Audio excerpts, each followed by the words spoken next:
It's absolutely crazy how little information we've gotten about the new Transformers game. I sincerely wonder if it's ever even going to come out, or if it's just in a death spiral of development hell. I mean, the last thing we heard about it is that they were completely switching engines on it. Jumping game engines mid-development isn't typically a sign of good things happening behind the scenes. I hope I'm wrong. I hope that they come out with something for us to actually play, because it's been too long since I had a gaming experience with this franchise. Anyways, it's crazy that our introduction to the designs from what this game is supposedly going to look like is through toys released long before we've ever even seen a real trailer. There was not a single robot mode shown in the one that we got a year or two ago. It does not count. It's Transformers Rise/Reactivate, Rise was a better name, Bumblebee, and Starscream. But first, your likes! Please give. And if you enjoyed this video by the end and you aren't subscribed already, please consider it.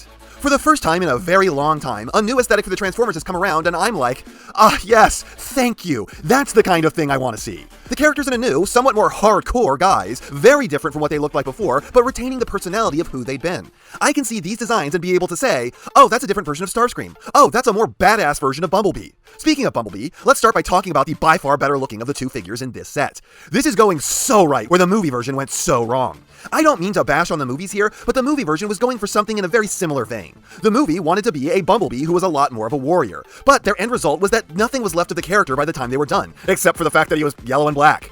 Bumblebee is supposed to be quippy. He's a little guy. His main asset is his bravery in the face of things far more threatening than him. And that's all stuff that this new design captures that the movie one just didn't by making him bigger and more threatening and taciturn. This, on the other hand, has some goblin energy, and I'm here for it. It really does have the feel of a Bumblebee who could kick your ass while cracking a yo mama joke. And you know me, I like squares, but I can also like sharp angles. So this appeals to me more than the WFC FOC stuff. Those obtuse angles were not the kind that spark joy for me. So this is a badass looking little Bumblebee to me, capturing the soul of the character while at the same time feeling like they injected some Wolverine into the design. Then there's the Starscream, who I said at the top just isn't as strong a design as Bumblebee. I still appreciate this, and I'm not saying that it's bad, it's just a little weak. There's something about it that fundamentally fails to grab me.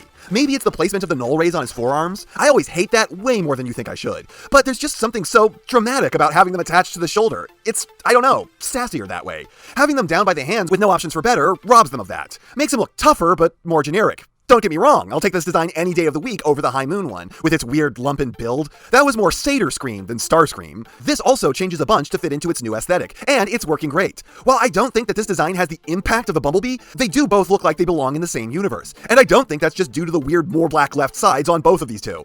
I am utterly unsure what that's about, because spoiler alert, I also have the Optimus and Soundwave 2-pack, and that's just not a motif they have carried across.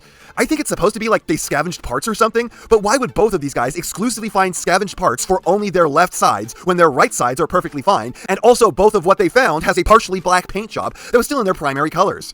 Your guess is as good as mine, I don't know. Now the head sculpts are interesting. Bumblebee, as I've repeatedly said, looks like a tougher version of the dude, thankfully with a mouth instead of a ball gag. I will say that while I like this, I do think it looks like him, and it's pretty cool. At the same time, I wouldn't be surprised if they did a Cliffjumper flat repaint of this figure with the exact same head in red, as it's kind of like the two designs met halfway. But at least for now, on its own, it does look like a cooler than normal version of Bumblebee. Starscream here is once again not doing as well with his head. This looks to me like someone did a very good job of explaining Starscream's head to the designer who'd never seen it, and as a result they got all the details fairly right, but the one place their companion failed to explain properly is the sharpness of everything. This is a hazy, soft version of his noggin, and it might be the thing that's causing this figure to not tie together. If you took a picture of just this head and showed it to me in this hypothetical not having seen it before, and gone like, they're doing a new Transformers continuity, what character is this supposed to be?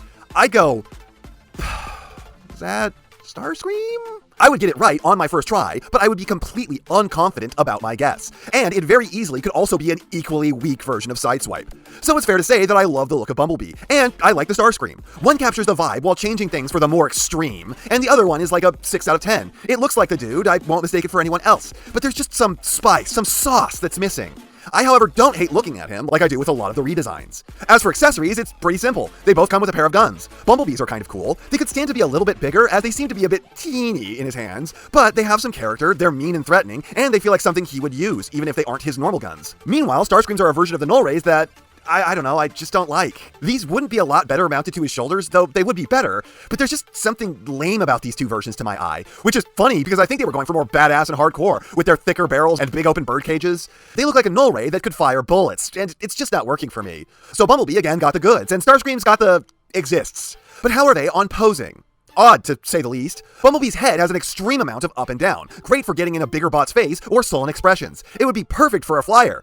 Unfortunately, he's not one. And it's got no trouble rotating. Shoulders pull a fair bit more than a 90, but from there, it just starts to get really disappointing. Elbows only pull a 90, no wrists, no waist, hips are impeded forward and back and unimpeded out to the side, normal 90 knees, and feet with a rocker, rotation, and a little tilt up and down, though you can untransform him to get a little more down. Now Starscream, on the other hand, is worse. Okay, maybe not worse, but not an improvement. Head has a little up and down, nowhere near enough for a flyer, and rotation. Shoulders pull significantly less than a 90, normal 90 elbows, narcissa wrists, yes waist. Hips are pretty impeded to the back and side, however they are super unimpeded to the front, though you do have to get the hip skirts out of the way, otherwise they will lock the joint up. Normal 90 knees, and feet with a rocker, a small tilt up, and a bit more of a tilt down. So yeah, neither of these guys is killing it on the posability. Bumblebee starts really promisingly, with a fantastic head and great shoulders, but then he just kind of crashes and burns after that, and then he keeps burning, and then he keeps burning, until you get to the feet, which just have the benefit of a rotation that most figures normally don't. Then Starscream doesn't even have a good head or shoulders. He's basically all fire all the way down, and not in the good kind of way, though I suppose at least he has a waist. Neither of these figures is a brick, but they are below average on the posing spectrum.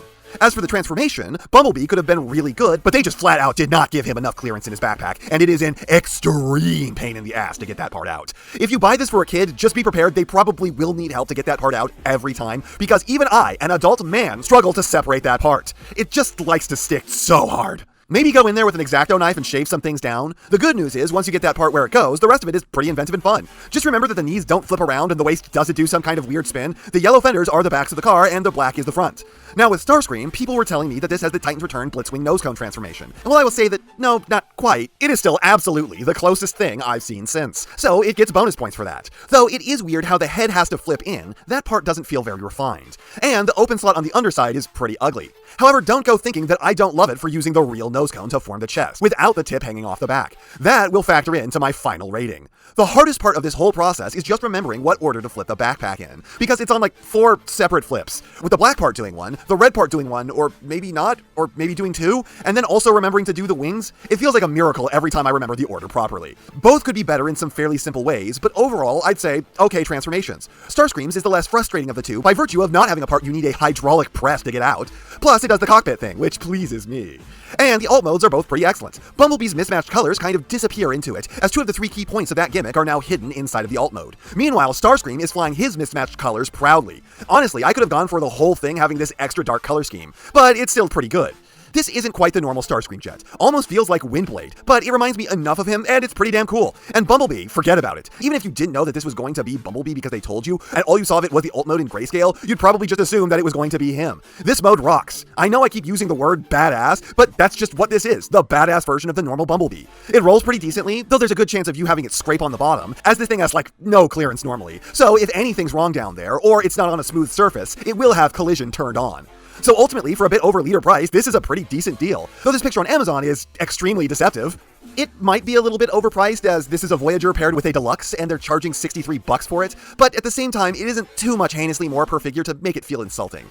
If I were to sum up the downsides, it's that the posability on both is kind of weak, and the transformations could have used a little more time in the oven. Bumblebee struggles with the back piece getting stuck because they just didn't make its home big enough to accommodate it, and Starscream's backpack is just confusing with the number of flips it has to go through. And my last problem isn't really a problem as much as it is Starscream is just missing some special sauce in his looks. It's primarily centered on the head, but overall it's still pretty good, and I freely admit that this is my subjective problem. On the upside, Bumblebee's new robot mode rules, and Starscream still looks mostly good, and probably better to you. They have a unique new art style, the posing isn't outright atrocious, the transformations, despite the problems that I have, are at the very least interesting, and do some really cool things. And Starscream's nose cone is being handled mostly right for once. Finally, the alt modes are awesome. If you think they're a bit overpriced, then it's probably a good idea to wait for them to go on sale, but I'll say they really aren't trying to bend us over a table, so I'm pretty okay with what I spent. It's a good set, I think most of you will get a kick out of it, but I do think that it could have been a bit better, and that's not half what I have to say, but it's enough what I have to say. And I know, you know, what everyone else tells you to do at the end of these videos. So, if you liked what you saw here, please do that. And if you'd like to take it a step further, then please share this video with any friend you think may be interested. I hope you all enjoyed listening to me waste your time.